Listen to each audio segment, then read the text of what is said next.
Welcome into the latest edition of ESPN SC. I'm Dan Thomas, joined today by Ali Moreno, and Stuart Robson's favourite pundit is back. Hey! Lots to talk about, not only reflections on the Champions League, but let's start, shall we, with Robert Lewandowski and what he had to say about his future at Bayern Munich today. My story with Bayern is over. After everything that has happened in recent months, I cannot imagine further good cooperation. I believe that Bayern will not stop me leaving because it has the opportunity to. For more on this, let's welcome in, shall we, Frank Leboeuf. Jules, I want to start with you first. Is that it? Will he never play for Bayern again? Well, I don't think anyone knows the answer just now because, as we know, and we've heard already, Oliver Kahn, for example, responding to what Lewandowski said in that press conference with Poland, saying, well, he's got a contract and we're not letting him go anywhere. So there will be a clash, of course. Pini Zahavi has already mentioned to Bayern Munich, who is Lewandowski's agent, that he was going to go and that they were going to find a club with offers to get him away from Bayern Munich, and Bayern are saying he's not going to go anywhere. He's got 1 year left on his contract. He will stay, and then he can go next season, next summer, on a free. So someone will win, someone will lose that clash. I think it's impossible right now to say who will, but I think it will be one of the sagas of the summer for sure. What's the heart of the frustration from his side, Jules? Is it the fact they've let it get to a stage where he's just got 1 year left, where they were flirting with Haaland for so long, and he just feels a bit neglected? Yeah, I think there's a couple of things. First is the flirting with Haaland. You're right. The second thing is that he wanted a new 3 year deal, where he's 33. He's turned 34 at the start of next season. They were like, hang on a minute. As amazing as you've been for us, and he really, really has. This is not. You don't give a 34-year-old a 3 year deal. Well, I mean, you can, but this is not what they wanted to do. And I don't think he took that well. I think as well that he's been eyeing up a move for a long time now. Remember, there's a few summers where Pini Zahavi was kind of offering him to a few clubs around. He was already making a bit of a noise. And maybe he feels after all those years at Bayern, this is the time now. Because again, at 34, he's obviously very close to the end and of his career. So he's thinking, if I want to move and if I want to play in another league and discover something different, it has to be now. I'm not sure in a year's time there would be maybe as many clubs who would want him than there could be potentially this summer. So that's why as well he's thinking, you know what, this is the right time for me to move on. Is it Barcelona or bust, Jules? At the moment, they're the only one, really. There's other clubs like PSG, like Chelsea, who I think are just looking from afar what's going on and what's happening. But Barcelona are really the one who not have just register their interest, but also have spoken to Lewandowski, Xavi and Lewandowski, Xavi and Pini Zahavi, Laporta and Pini Zahavi, and even I believe the two clubs also have had talks over, okay, how much would you want in terms of money transfer fee for someone who has 1 year left on his contract and who is turning 34 at the start of the season. So they're clearly the one who are right now in the driving seat, if you want, in the leading the race for him. The problem is, and we go back again to what we've said many times on the show, they don't have the money. They can't even register Sergio Roberto's new contract, let alone Lewandowski with a transfer fee and the much higher wages than Sergio Roberto. So if he stays like this, they won't even be able to sign him. From the Bayern Munich perspective, Stevie, you look at it and you say, you knew the deal when you signed this contract. You put pen to paper on this. Mm-hmm. You have a 1 year left. You're obliged to honour it. Well, like, the truth is, if that is how Oliver Kahn is speaking to Lewandowski, then he'll be getting out the door as fast as he can. You know, it's one thing to look at the facts, and the facts are that he signed a deal that doesn't run out until 12 months' time. But that doesn't mean that as a board and as the man in charge of football decisions, that you treat somebody and humiliate somebody, because that's what Lewandowski thinks been going on. He's been humiliated, all the talk about Haaland, when this guy's scoring 46 and 50 goals a season, every season, and he's been made, well, as I said, in his eyes, he's been humiliated. So, no, there are certain things that change, even though you do have 12 months on your contract. And Bayern Munich, well, it's coming back round to haunt them, the way that they've dealt with them. On paper, Bayern Munich are doing the correct thing, right? Even when they're flirting with Haaland, They're saying, okay, this guy's 33, will be 34 by the end of the contract. There's no chance that we're going to renew him if we can get Haaland to walk through this door. So we're preparing for the future. It is what a club should do. Now, that's on paper, in a vacuum. But there are emotions involved in this. There are human beings involved in this. And it plays a role. It plays a major part in all of this because, Stevie just mentioned it and you just alluded to it, if his feelings are hurt, Robert Lewandowski, who at one point, if not for Karim Benzema, would be the best out-and-out striker in the world, and you're having to go around to get somebody else, and you're not paying attention to me, I'm your star. I'm scoring goals for you right now. Right now I'm scoring goals for you. You don't know what this guy is going to do for you. Right now I'm your guy, and yet you're unable to love me. That emotional, I think, adjustment and that emotional component that comes into a conversation like this is what I think pulls this apart, because it's become personal. And once it becomes personal, there's no coming back around. Let's go to the most humble member of this panel. Frank, how do you see it? Thank you very much. Thank you very much to start with me like that. Well, you know, if I follow Alejandro's path, and if emotionally it can be tricky, you have to realize that if you keep Lewandowski against his will, you will have also an emotional problem. So he won't give maybe what you are expecting him to give for his last year. And there is another thing. On the other hand, Lewandowski is playing a dangerous game because, as just mentioned, Barcelona hasn't got the money to make him sign for them. So where are the other options? Jules talked about Paris Saint-Germain. Well, they still have Neymar, Messi, and Mbappe. Where Chelsea, it's not really the politic of the club to bring older players over 30. So it's going to be tricky to know what's going to happen. But I always thought that at the end of the day, if a player doesn't want to stay, you can't keep him. So at a certain point, Bayern Munich will have to give up.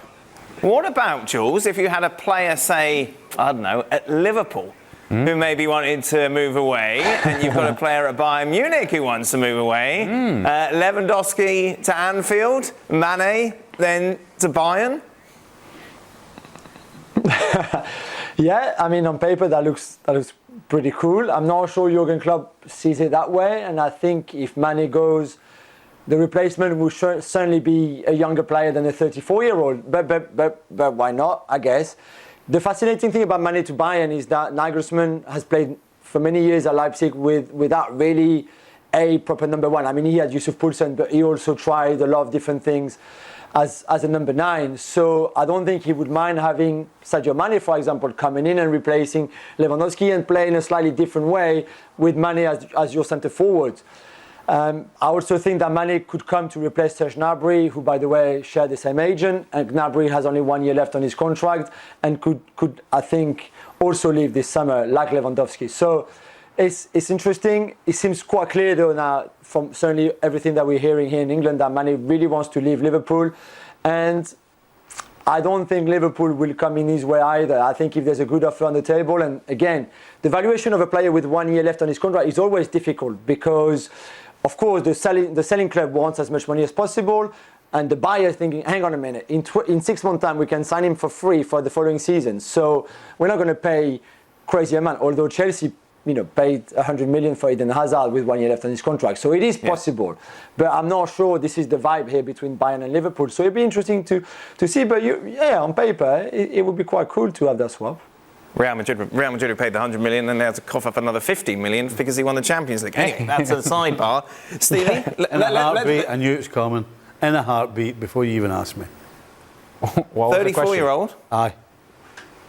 It's kind of against what I find it really strange, right, that everybody's talking about he's going to be 34. Well, it's because it's a fact. How about he's just scored 50 goals last season? Right. Does he fit into Klopp's style of play?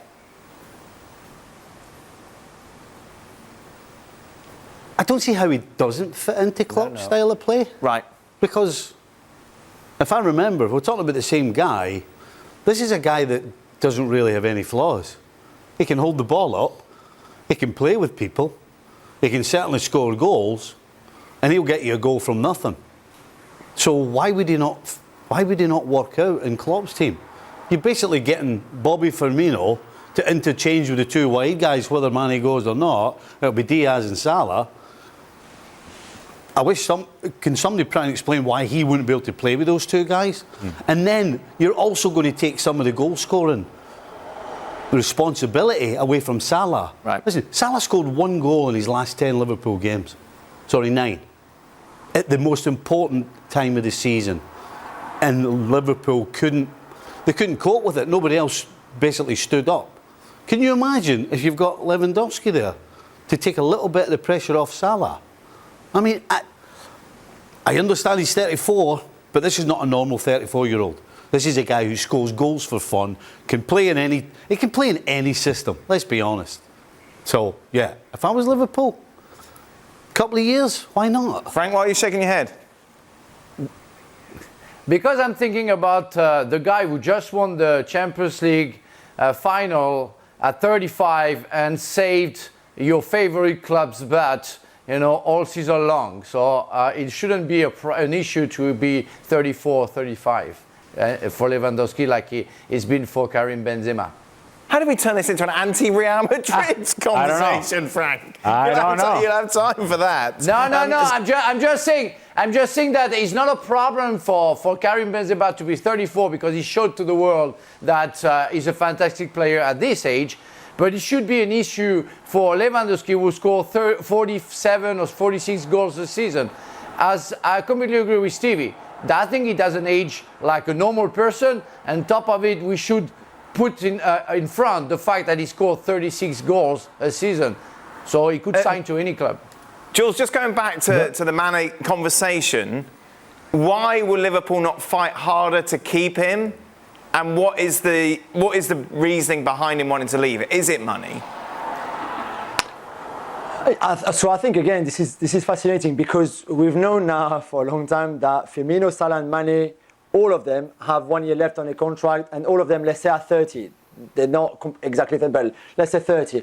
And we knew from the beginning that it was very unlikely that all of them would get the extension that they would have liked or they would wanted. In the sense that, if Salah asks for 400,000 a week and Firmino for 350 or 300, let's say, and Mane for 350, so you've got 300, 350, 4,000. This is impossible because of their age, because of the length of the contract they will want at their age, and because in terms of wage bill and wage bill structure, even within your dressing room, you just can't do that. So we knew that at some point Liverpool would prioritize one of them or two of them. It clearly has been Salah because the others, I'm still waiting to hear from the club about an extension. And if you're Sadio Mane, and I can really understand, you feel a bit left out saying, hang on a minute, I've also had a really good season. I've been part of this club for 6 years now. I've given 6 really good years since I moved from Southampton for 37 million, which was a bargain now when you look at the 6 years that Sadio Mane has spent at that club. And yet, nothing. Not even the beginning of a discussion, of a negotiation, of a word about maybe a new deal and how much, and this and that, nothing. It's been almost Salah.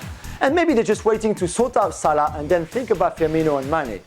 But I think Mane is thinking, hang on a minute, this is not how maybe I should be treated. And I think that's why he's thinking, maybe it's time to go then. Because he also knows, I think, that if Salah signed the deal that he wants, which we all expect it to happen at some point, then he won't get the one that he wants. So maybe it's better to go and look for it somewhere else. Oh, it's money. Absolutely, it's about money. From a professional point of view, why would you leave Liverpool? They are almost the best team in the land. So you're not moving for professional reasons. It's definitely about money. But if it is, then, just tell us that. Don't give us some cock and bull story about it's about looking for another challenge nonsense. Just tell us. Just say, look, I want a new contract. Stevie, the one I want, they're not going to give me it, and that's fine. I've won everything I can, and so I'll move on. But we just had a conversation about Lewandowski and how he didn't feel that Bayern were invested in him. It seems that Mane's in a very similar situation with Liverpool. Well, the difference in the situation is that Salah's there, and every single person, every team, every top team knows where the hierarchy is. That's the difference between these two situations. There's a hierarchy in every dressing room and in every team. And everybody knows that Salah is kind of untouchable right now, considering what he's done for the club. And because he's actually there right now, then that's why I don't think there's as much friction with Manny. Manny hasn't sounded like and hasn't come across as a guy who feels humiliated the way Lewandowski is. Mm-hmm. When he's in he's in that very position in Bayern Munich where he is the man. Right.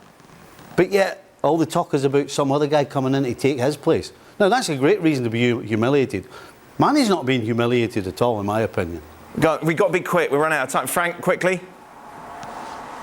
Yeah, I just have a question for Stevie. I just want to ask him if he thinks it's about money, why Manny wants to go to Bayern Munich. When we all know that there is kind of a salary cap where we all know that they're not going to pay like other clubs will do.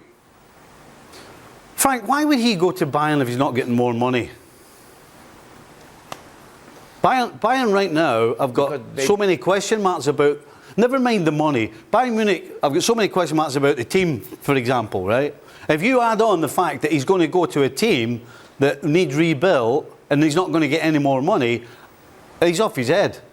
So he's not going to Bayern then. Quickly, Ali. If it is about money, and I'm just going to go with you on this, Steve, if it is about money, I don't blame him. Independent contractors in the end, and he has done and achieved whatever he could achieve with Liverpool. And at this point, hey, look, if there is a better opportunity that gives me a better chance and earning potential, go with it and say thank you to Liverpool, but move on to whatever that next challenge is. This, of course, will continue. We'll continue to cover it and to keep up to date with all the latest transfer news. Be sure to check out Transfer Talk over on the website. Meanwhile, we're hearing more, aren't we, about what happened before the kick-off of the Champions League final, which of course was delayed for half an hour because of problems outside the stadium. This is what the French sports minister had to say about it. The tickets are usually electronic, but were paper tickets at Liverpool's request. The 22,000 English tickets were all paper, which contributed to the massive and industrial fraud. The French doctrine of maintaining order prevented there being deaths and injuries. It's patently only in football with certain English clubs that these events happen. There was also the Liverpool manager who called on supporters to come to France even without tickets. We found ourselves with tens of thousands of British supporters, of which a section respected the rules perfectly and a minority but extremely lively section which pushed the authorities. There is so much to break down for this, Jules. Where do you want to start? Well, I find those comments more and more embarrassing. This is my issue here. I mean, Saturday was an embarrassment. It was a disgrace. Everything that happened outside that stadium between 7 o'clock and kickoff, and then after kickoff as well, for the people who could not stay in, and for the one who left the stadium, by the way, was just an absolute disgrace. It was a shame. I'm ashamed of being French and Parisian after seeing all of that.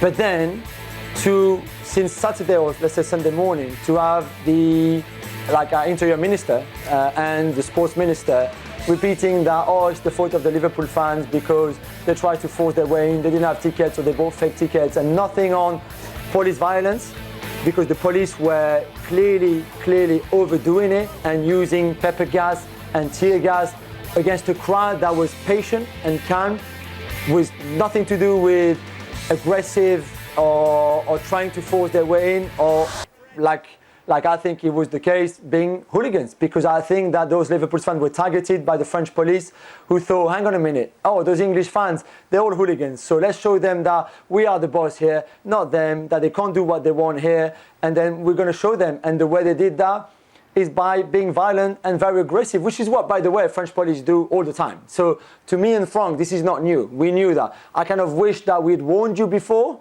but I really didn't think this would happen on Saturday with the Liverpool fans. And it's a real shame, again, and I find it more and more embarrassing that the government and the French authorities are trying to justify all everything that went wrong, and so wrong, from security, the police and the organisation, and blame it on the Liverpool fans who, I can tell you, because I was there, did nothing wrong from start to finish. UEFA have commissioned this independent inquiry. I don't really know why, Jules. No, me neither. And I tell you what's even more baffling. The French FA was... So UEFA, for those finals, basically then hands on all the security matters and organization to the local federation. So if you play in Italy, the Italian FA will organize it all. In France, is the French FA. Have we heard from the French FA so far? No. Have we heard from the head of the French FA, Noël Le Graët? No. They're keeping silence because they know how much they messed up. And then they just let the politicians being politicians and saying like, oh yeah, we know what happened.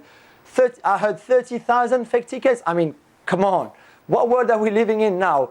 Yes, you can. There's other issues in there. The local youth who came down and clearly were there to attack fans from wherever they were, Liverpool fans, Real Madrid fans, neutrals. Clearly, we've seen some very distressing scenes of them mugging people and that kind of thing, which was unacceptable. And the government saying, oh, but there was 7,000 policemen and security around the stadium. There wasn't. I can tell you there wasn't, because had there been 7,000, all those scenes would not have happened in terms of mugging and stealing and being attacked. But certainly the ones who were there, again, clearly attacked those Liverpool fans and a portion of the Real Madrid fans as well, who really didn't do anything wrong. Yeah, we're hearing reports as well, problems with the Real Madrid fans and them getting into the stadium, what happened outside as well. A lot more all this on the Gab and Jules podcast, by the way. Be sure to check that out.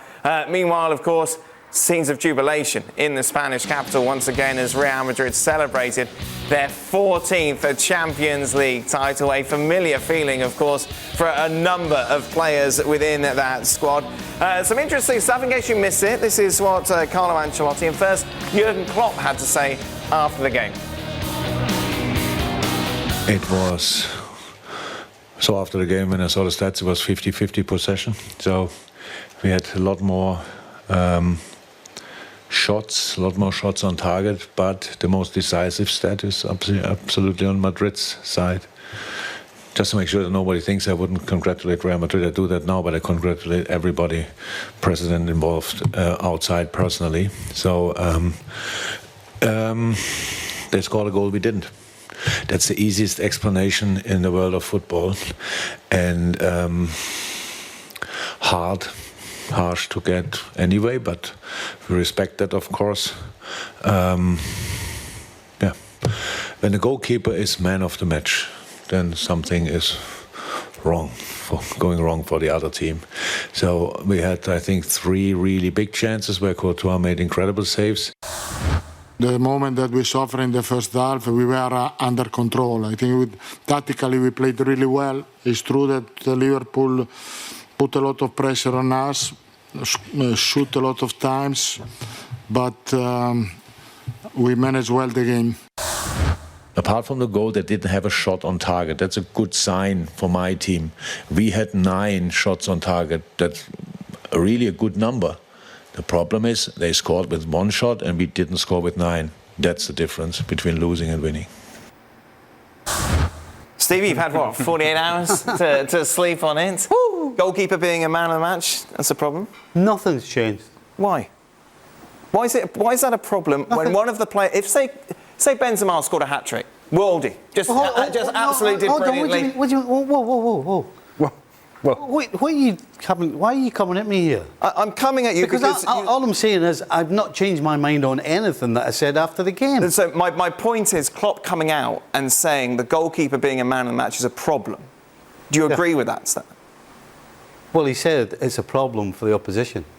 If you heard them, or were you not listening? No, I wasn't. That's what he said. But well, couldn't have been. He said that's a problem for the opposition. Why is it a problem? Something was wrong. Well, because you're not going to win the game if the goalkeeper saves everything. You're not going to win the game. And as you so put it the other day, yes, Liverpool never scored a goal. Right.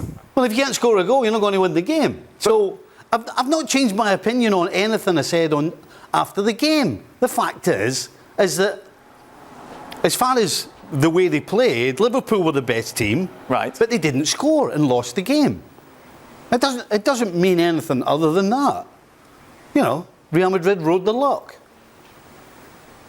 You know, Ancelotti, I do have to think about what Angelotti said there. They managed the game well.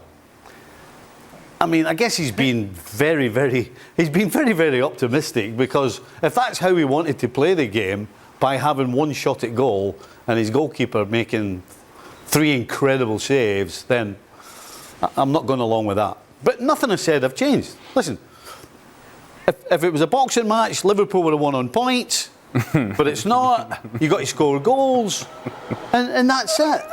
Real Madrid have won it. Can't change it.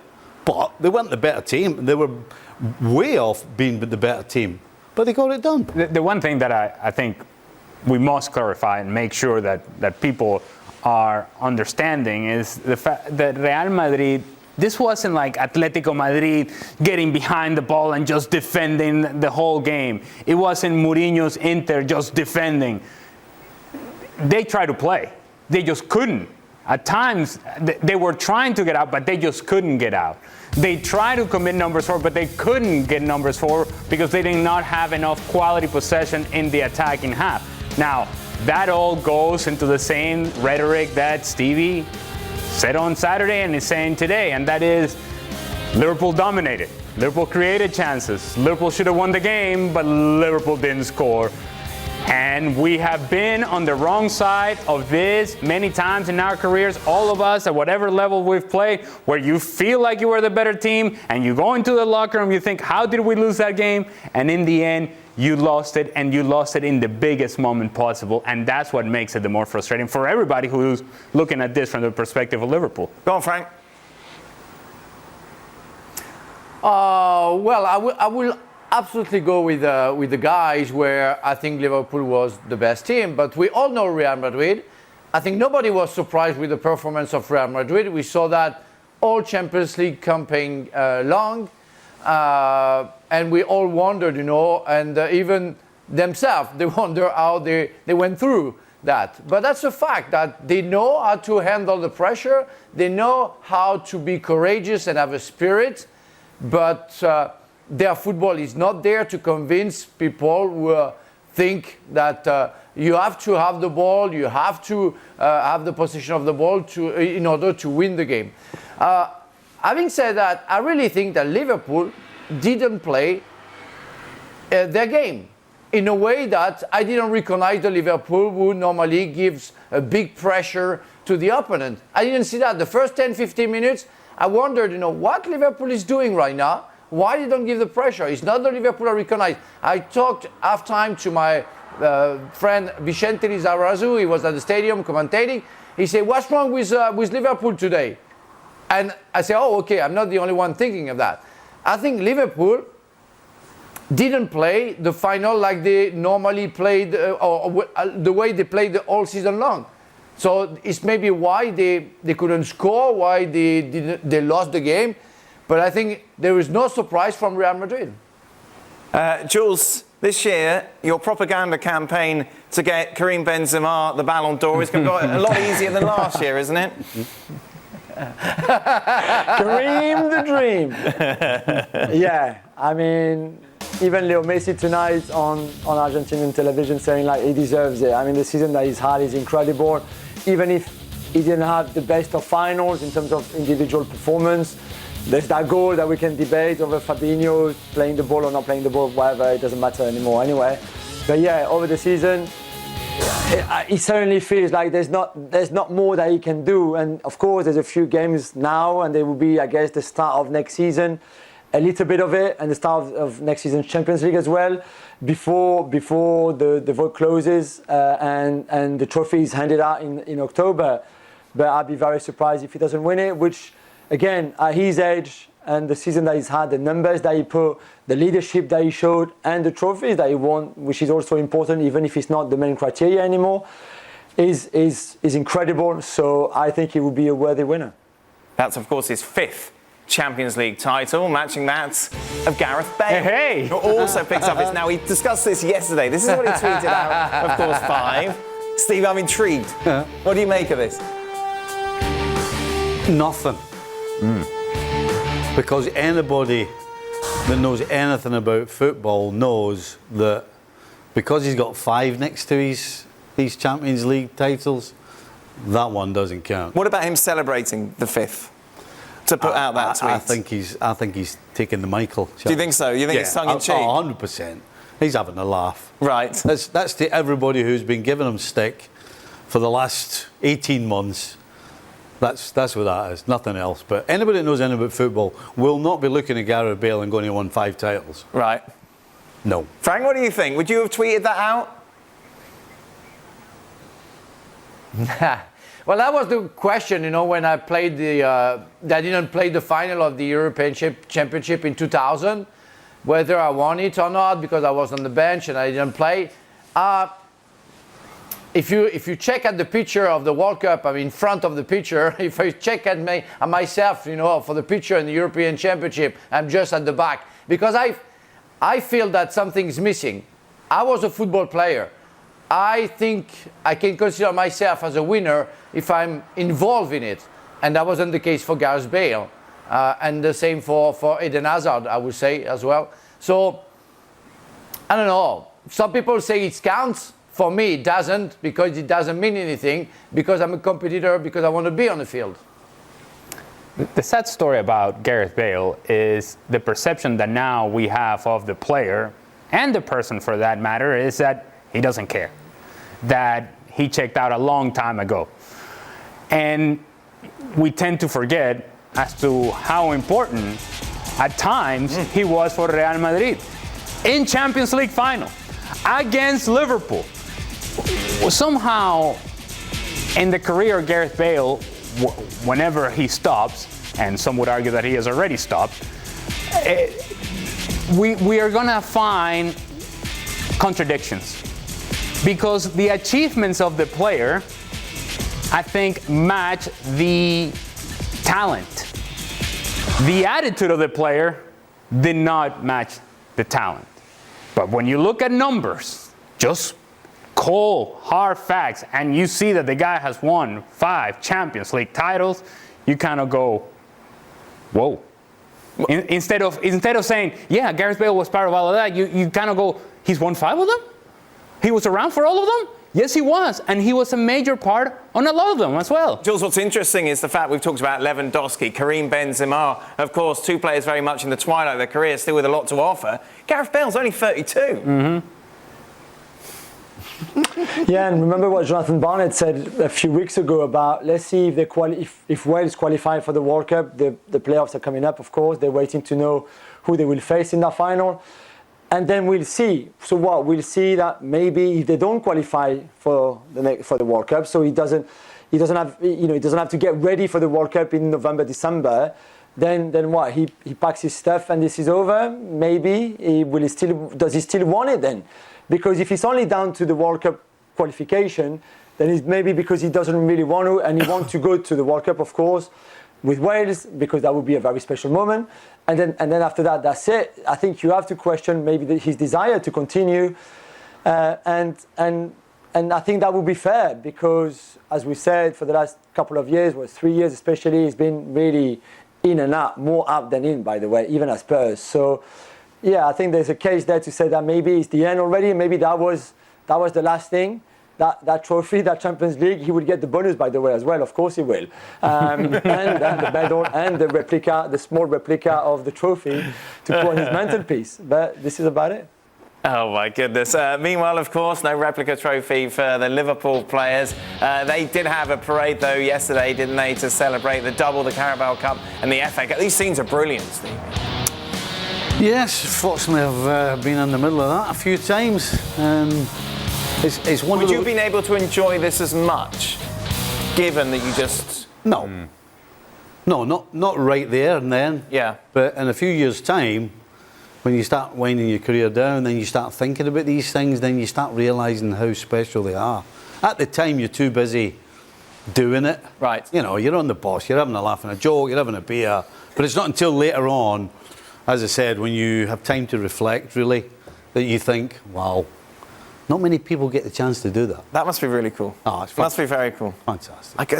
You told me a Steve McMahon story, but I don't know if we can repeat on TV. I don't remember what the story was. No, it was Steve The Staunton. producers going, don't risk it. No, Don't take the chance. Don't take the chance. it was Steve Staunton, right? Steve Staunton. So what happens at the end of the parade, and I'm sure they did that yesterday, right at the end of the parade, there's about 1.5 miles at the end of it where the bus goes back to the airport. Right.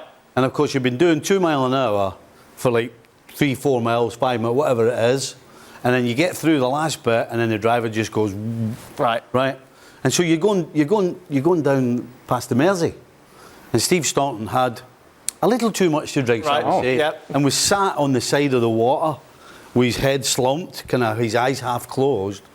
And of course, we all started shouting, Steve, wave to the fans. Stands like that, stands doing this to the water. He's just on autopilot. He's just doing this on autopilot to the water. We're all like that. Look at Stan. He's like waving away. The sea. There you are. See, I thought it was clean. The Gavin Jules podcast. You weren't sure. We took a chance. Discussion. Oh, look at Jules. Hey? Wasn't wearing that after they knocked out PSG, was he? No, he wasn't. No, he wasn't. Check out the podcast. The champions. They're the champions. It was Arsenal. Over on the website. Nottingham Forest promoted, Huddersfield missing out. This is what Carlos Corberán had to say, the Huddersfield Town manager, about those 2 penalty shouts. No idea what the point of VAR is. I don't know if they can review actions if the referee doesn't ask. Meanwhile, Tom Lees, the Huddersfield Town defender, I think it's clear for everyone to see. It's hard to come on and not sound salty, but it's hard to take because there's nothing in the game. These fine margins, there's so much money on the game. It's life-changing for us players. I thought we had the cameras there to make sure the game wasn't spoiled by a bad decision. Ah, look who's here. Mm-hmm. Sort of bad decisions. Mark Clattenburg. Hey. That's Frank as well. Mark, let's get straight to it. First penalty. Is it a pen? Yeah, first of all, I find it absolutely strange that John Moss was appointed to this game in the first place. It's his last ever match. And for me, when I had my last match in the Premier League, they wouldn't let me referee a big game in case it affected me judgment. And I think this affected John Moss because when you watch his overall performance, when you see this first challenge, for me, it's a penalty kick. However, once he gives the yellow card for simulation, this then causes a problem for the VAR because now the VAR's got to say, has John Moss made an obvious mistake? And for me, I believe that John Moss should have went to the on-field decision, the camera, to have a look at it again. And what you see is Jack Colbeck puts his leg out, the player, there's a small contact, he goes down, and for me, this is a penalty kick. No. Frank, penalty for you? No, not at all.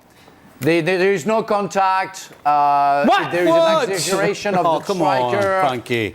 And we. Oh come on! If you give a penalty there, you give a penalty every 2 minutes to all strikers. You know, of course not. There is no penalty. Second one, yes, but first one, no. Never. Stevie, what do you think? I just... Did he touch him? Did he touch him? He kicked him. Are you 100% sure that he touched him? Yes, he kicked I've him watched when? the replay. When he kicked him, he doesn't move his legs. When he's going past Look him. at the defender, he doesn't move his legs. Where he kicked He him? makes contact with his shin. Watch. Yep. Right. No, in fact, it's not. It's the laces on his boots. Never. Look. I can't be 100% sure. Well, I can would you have tell been- me? No, And Frank, I'm not sure. And Frank, let me tell you I something. would be sure. I would say penalty.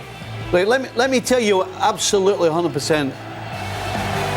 When he kicks him, if you notice his right foot that he kicks him hard enough that it actually connects with his left foot in the air. So unless you're telling me he's thrown his right foot into his own left To leg, kick himself. to kick himself as well as dive, that again is what doubles up on it. It's a penalty kick because there's contact, and he kicks him hard enough that he actually kicks himself in the process as well because of the contact. We can show it again. We can show it again, Frank. Maybe Stevie has said enough to make you change your mind. You see the angle coming from the other No, side. it won't change my mind because I don't see it. Next I angle. don't What's see the it. next I never angle? saw the clear contact. What's the next angle? This Well, just angle, watch, of course, we Frank. don't see anything. Watch his right leg connecting with his left. See it? Look. He kicks him. Right? It's But what? I got it. I got to say, it's a penalty kick. I've got to say that. Are you 100% sure that he touched his left leg with his right leg? I'm not sure. From that angle, right I don't see it. I'm What sorry. about the Forest player crossing himself? I tell you what, though, listen, everybody sees it differently, right? Fair enough, but it is absolutely incredible that the right decision isn't one of the reasons that may have caused us not to get the right decision. Is what Mark was talking about, that the referees are thinking, well, we don't want to make him look bad. This is not schoolboy football.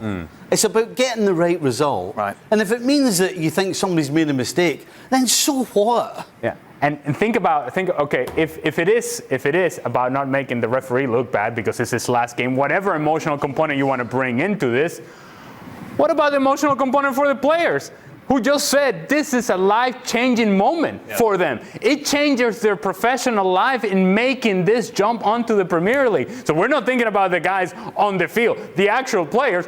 We're thinking about the referees' feelings. Well, that's great. That's good to know. Oh, we should start the show with this. I didn't know that Frank was going to say no penalty. What about the second one, Mark?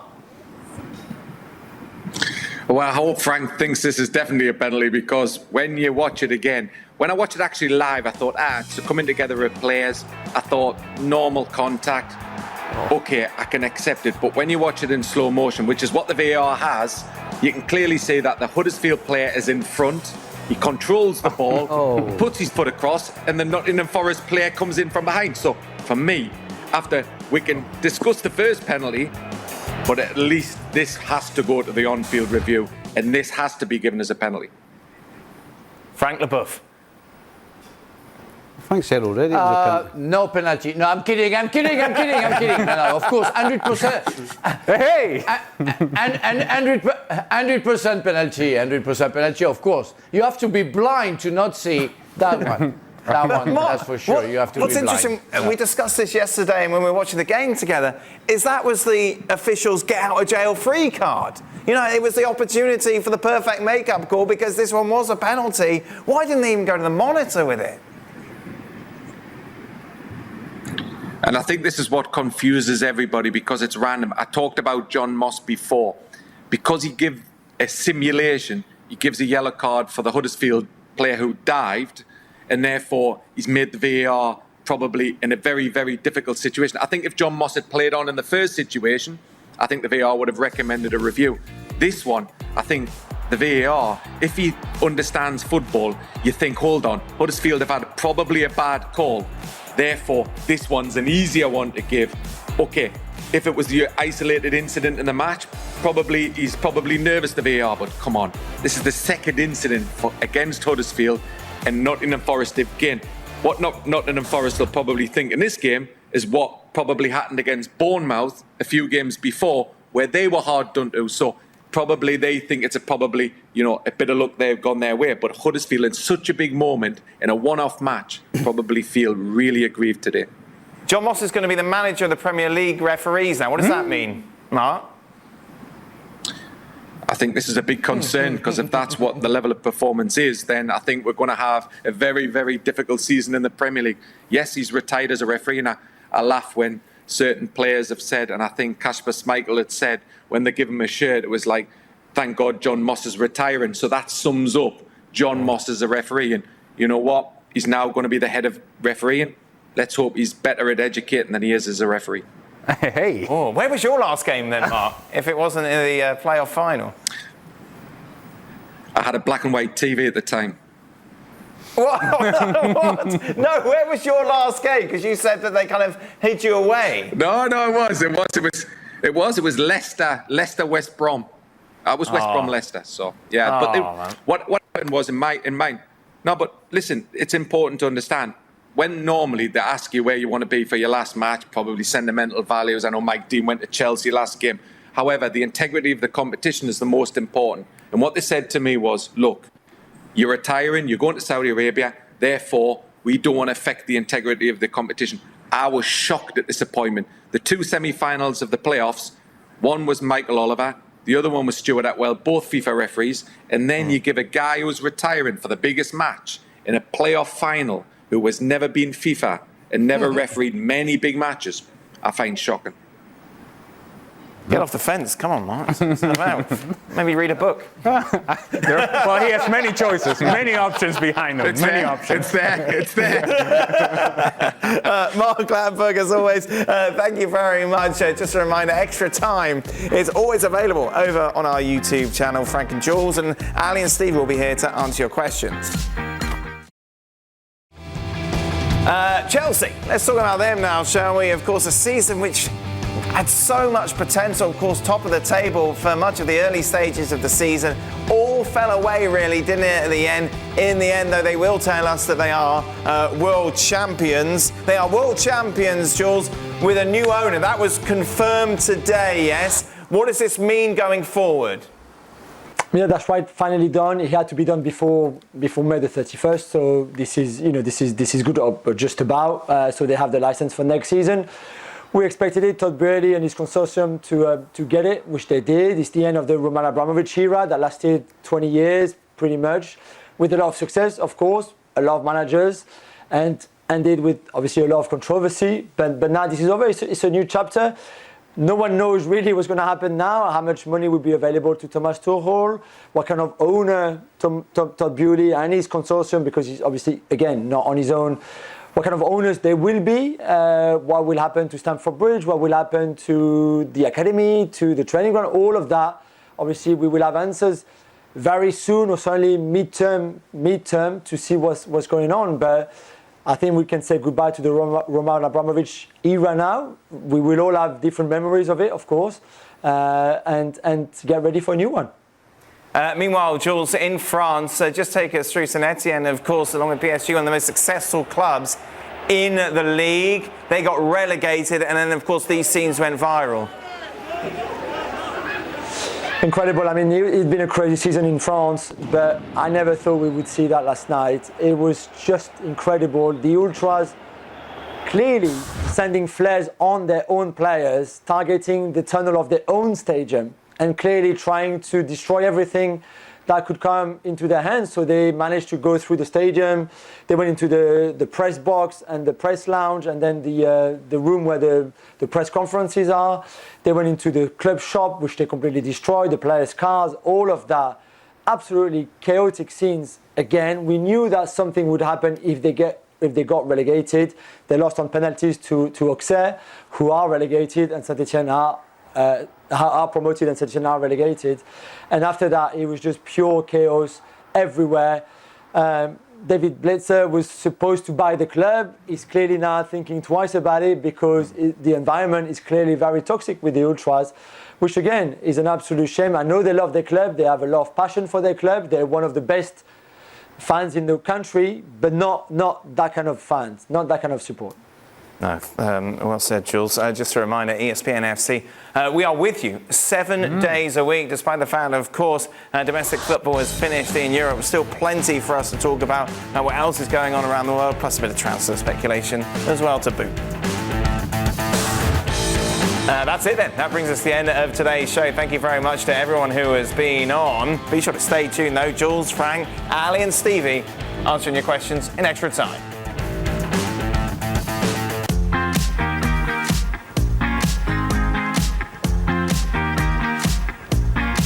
Welcome in then to the latest edition of Extra Time. Thank you as always for your tweets. Ali Moreno with us, as is Stevie Nicol. Frank and Jules are back in their homes, of course, after spending some time on our set in Paris. Jules, you were everywhere. Every time I put on the radio or the TV, you were appearing. And also, of course, you took part in the journalists' football match, I believe. Uh-oh. And I think there was a clip. Was it the English media against... Jules just trying to organise everything here, is it? Where are you, Jules? There he is. There he is. Right. Yellow shoes. Yellow shoes. Of course. No, my bad. Oh, here we go. Oh, what vision. What vision. Oh, what an assist. Oh. Hey, the right wing's having some issues getting around the field. Hey. A wee bandy legs and all, isn't it? Oh, yeah. To the camera. Yeah. Stop it. With the wet hair and everything. Wow. Why were you not on the French side? I sent him. Because the English didn't have the team they thought they would have. They said to me, we're going to get Micah Richards and John Lescott, maybe Chris Sutton. And then in the end, they had Joe and Alex, and it was not the same level. So we thought to make it a bit more like square, balanced, and I spent the whole game with the English, which was great. It's just that we didn't know each other, for some of us, in the morning. Before the game, whereas the other team, they play regularly in France, they have a league. They had three former players, Mathieu Bodmer, Frédéric Piquion and Kevin Diaz. So no, they were very good and we did our best, to be fair. We played some really good stuff. Jules, you're taking this very seriously. We played some really good stuff. We're knocking the ball around. We showed a lot of character. It's like a post-match interview. You know, we did well. And then, well, we did. Yeah. Was Ralph Honigstein your coach, Jules? Yeah, unfortunately, yeah. Oh my goodness. I mean, he kind of imposed himself, I'm kidding, it was great, Frank, you obviously weren't involved in that, but we did see footage of the way that Frank Leboeuf travels around Paris. Here we go, let's see. Do you think maybe a Bentley or a Jag? No, there he comes. Yes. Look at him. Oh, yes. Yeah. My scooter. I thought it was completely destroyed, in Stade de France, but it's still alive, so I'm happy. Oh, lovely. Right, let's get on with this, shall we then? Is Michael Owen correct to call Liverpool the best team in Europe? By the way, my grandma taught Stevie's son, Pamela Jones, her name was. Yeah, never mind Michael Owens. How about Pamela Jones? Stevie won't know Michael's teachers. That's 35 years ago, isn't it? Yeah. Was it in Heswell? I don't know. Samuel wasn't. What's that, Samuel? Samuel's on the line. Jones. He's not on the line. Jones does ring a bell. Right. I could be wrong here, so let me know. I'm going to guess it was Michael's teacher when he first went to school when he was 5. Oh, like a primary, like kindergarten teacher. Aye. I think that rings a bell. I think that is. So Samuel, William, can you please let me know? Okay. All right. You're going down memory lane, so does it help you to remember by getting getting closer to the camera? Oh, okay. Are Liverpool the best team in Europe?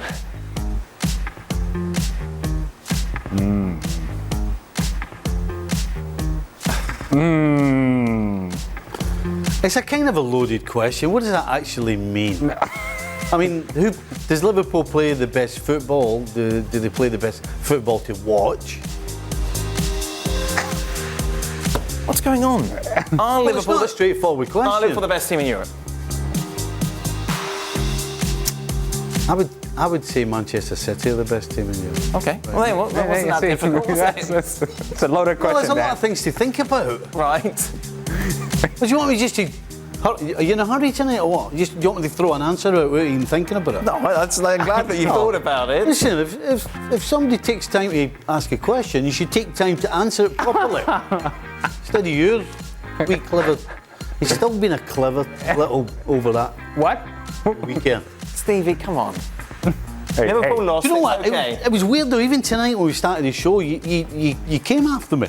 I would never come after you. It's so. Don't look at your face. You didn't have that face earlier. I would never come after you. Yes, you did. Never. Yes, you did. Why are you gripping the table? I'm holding myself and getting over there. It's all right. Robbo's not around. Okay, it's all right. Everybody can relax. Everybody calm down. I really upset Robbo the other day. Yeah. Oh, he was saying angry. everyone, He Stevie. was really angry. Jules, how do you think Mbappe's feeling now, seeing what he turned down? I don't think he. Not that he cares or that doesn't care. I don't think like Florentino Perez said, this is over for Kylian. It's over in his head as well. Yeah. He decided to stay. I'm not even sure. I think it was in Cannes this weekend. I'm not even sure he watched that final, to be honest. I think he was pretty. He said he was going to be Real Madrid's number one fan for the final, Jules. Yeah, maybe that doesnesn't mean he's going to watch it. But if you're the number one fan, I think he's gone down the list a bit. But I think he meant in the sense that... He was sat on the beach in Spain with all the scarves and all the gear on and all that. Why is he on the beach with a scarf? It's a little hot for that. Well, he'd be on with his scarf and everything. You know what, actually, he was already back at is a number one Nedum is a number one Manchester City fan. Did he watch the last day? No, he was in Rome with his wife. No, he didn't watch it. He still watched it. He still watched the game, didn't he? I'm not sure about that. He said he Kylian actually would have watched it because forbid him. He was at Clairefontaine. There you go. Oh, dear, so he would have actually watched it. There you go. Perfect. Previously, I asked if Vinicius Jr. would end up with a better career than Neymar. He has now equalised Neymar's Champions League tally at only 21. He works hard. The advice is work hard and don't party with Jules. That's the first step. Not yet. Yeah. Not yet. What's the verdict, do you think, Frank? Vinicius Jr. will have a better career than Neymar? No, not yet. Not yet. We have to wait a little bit. He could have a better one, for sure. But, I remember Neymar when he started, when he was very young. He was an alien. I never seen a kind of player like that. So, hard to compare with Vinicius, with all due respect, with Neymar. Does he have the potential to be, though, Jules? Yeah, yes and no. Yes, in the sense that talent-wise is incredible, clearly. The way he's matured in the last 12 to 18 months is really fascinating. But let's not forget that Neymar has been carrying all that pressure of being Brazil's number 10 and the hope for the next, winning the next World Cup and all of that for 15 years almost, certainly 13 years since he started as a very, very young kid at Santos. So Vinicius is 21, never had that kind of pressure at all in the first few years of his career. So let's see when Neymar retires, for example, and Vini has to take over, how he copes with all that pressure, how he deals with it. It'd be very interesting to see what kind of World Cup he has in Qatar with Neymar and with Brazil, how they play with each other, and how much he can shine in that team and see next season with Real Madrid as well. But he certainly started well, that's for sure. There's still a long way to go to get to 100 caps, to get to the record that Neymar is going to set. He's going to overtake Pelé very soon now. Let's see if Vini can score 80 odd goals for Brazil in his career, for example. Couple of transfer gossip bits for you, Jules. Let's do these quickly. Jules, any fact the news Liverpool seriously looking into Darwin Núñez? How does he fit into the Liverpool formation? Yeah, I believe there's a player that they kept an eye on, like all the big clubs in Europe. Again, it would depend a lot on what happens to Mane and Firmino and Salah, etc., etc. He certainly fit the bill in terms of age, in terms of the price, kind of, because 60 million is still a lot of money, but it's not the kind of money you would pay for a superstar striker, for example. And thirdly, all the ability that he has, especially without the ball in terms of running and pressing and counter-pressing, fits the bill really well. So it's a no-brainer why he could be on their list, but there's still a long way to go between being on the list and then being recruited. Frank, there's a YouTube video of Desailly, Thuram and Jacquet all taking turns in training camp telling you how to handle Ronaldo before the World Cup final. What did they say to you exactly? Who did you end up listening to? And did they tell you anything you didn't know already? Yeah, they talked to me. It's a famous footage before it was in fact the morning of the World Cup final, and they explained to me that that Ronaldo was dancing, with the ball, and at the end of the day, you don't see the ball, you see the legs, and it's like the ball suddenly disappears. But nothing new for me, even if it was only funny. And Aimé Jacquet said, well, at the end of that footage, he said off to me, he said, you know what, don't listen to them, just look at the ball, never look at the legs, I will be okay. It's what I did, because it happened once during the game where he did that in front of me, and I only checked on the ball, and I tackled, and I was doubly fortunate because I got the ball, and the ball hit his shin pads, and I got the throw-in. So I was very lucky on that, because I knew that guy was so fast taking you on that I was scared when he came in front of me.